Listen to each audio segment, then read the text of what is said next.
Welcome to Creepy Keen, the best place for all scary and creepy stories on the internet. So grab your favorite drink, take a seat, relax, and listen. If this ever happens, don't answer the door, hide, lock everything, and never look into their eyes. I know that this sounds like the kind of advice to anyone left alone in the house at night, but this is different. It started a week ago. I was in bed. It had just turned 1 o'clock. I was scrolling on my phone while my wife Steph was asleep. I suddenly had a notification pop up at the top of my phone. Anyone with a video doorbell will be accustomed to this. Motion detected.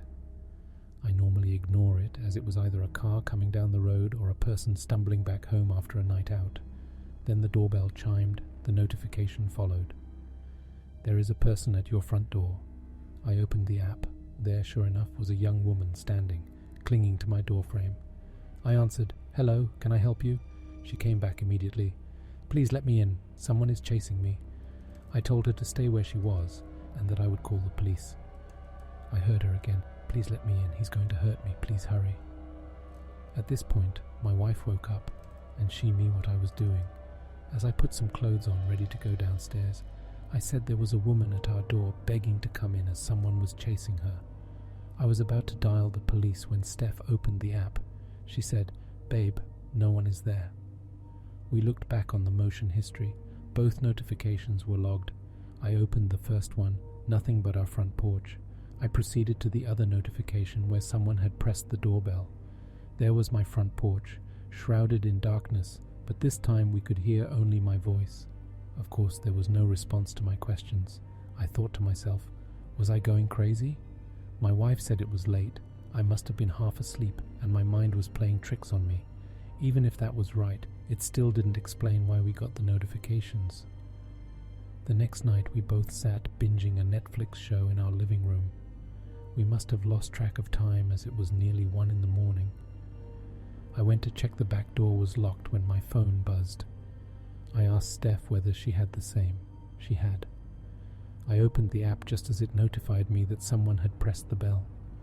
We both quickly opened the live view and stood at our door, a child. The young boy must have been no older than 8. The camera was in night vision, which was black and white. The boy's face glowed, eyes piercing through my screen. I once again answered, "Hello, can I help?" The kid looked up at the camera. "Hi. My daddy broke down just up the road and his phone is dead. Can you please let me in? I need to use your phone." Me and Steph looked at each other. She shook her head at me. I replied to him, "I can call someone out for you, or maybe the police can help." The boy then seemed to turn. His voice now had anger to it. "Open the door, I need help. Are you really going to let me stay out here all alone?" His story had changed. I went back after swallowing my own fear. "Stay there. I will get help." This time, I called the police, and they came around 20 minutes later. By this point, no one was around. We had seen the boy walk off around the corner 5 minutes after I had got off the phone. The officers checked our road and the surrounding area. They found no people, not even the odd car driving around. We both tried to show them the app, but obviously, there was nothing there. The 2 officers were understanding and seemed to believe us. They gave us the department's direct number and told us to call them if anything happens again. We went to bed that night scared and confused. We didn't understand what or why this was happening to us. The next day we decided to get an early night. We made sure everything was locked and the house secure. We both fell asleep early. I was woken up at just gone 1 o'clock to the sound of 2 sets of buzzing from my phone. I ignored these. I just rolled over and went back to sleep. When I looked at my phone in the morning, I opened up the doorbell app. The video playback showed nothing, but I could hear scratching for about 2-3 seconds after the apparent press of the bell. I went downstairs and checked the door. 3 sets of 4 deep scratches went down my front door. The anxiety hit me like a tidal wave going throughout my body. I now feared the night ahead of us. 2 nights ago, we both had decided to stay up. We were going to put an end to this. We were on edge in our own home, and it just wasn't right. The minutes drew closer to that damn time, 1 o'clock. Then right on schedule, the notifications started. I opened the app, and now stood there one of the policemen. He was one of the officers that were with us the other night. I thought it was strange. It caught me off guard. Steph said that she will look out the window upstairs. We had both said earlier that one of us would look out the window to confirm if someone really was there. I answered the door. "Hello, officer. Can I help you?" He looked into the camera. "We have an update on the problem you have been having. Can you please open the door?" I felt a sense of confliction come over me.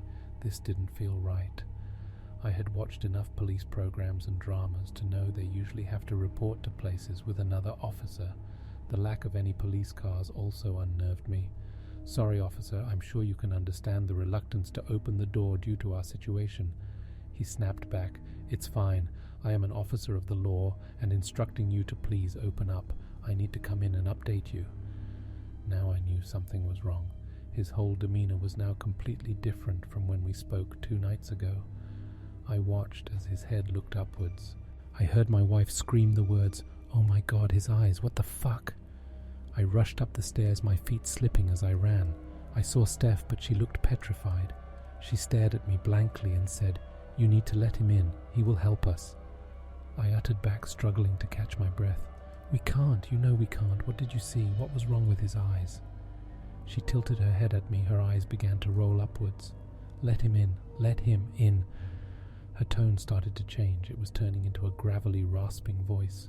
Her face is now full of anger as she screamed at me, "Let him in now." I grabbed her and shook her while shouting, "Steph, listen to me. Snap out of it." She looked back at me, dazed and confused.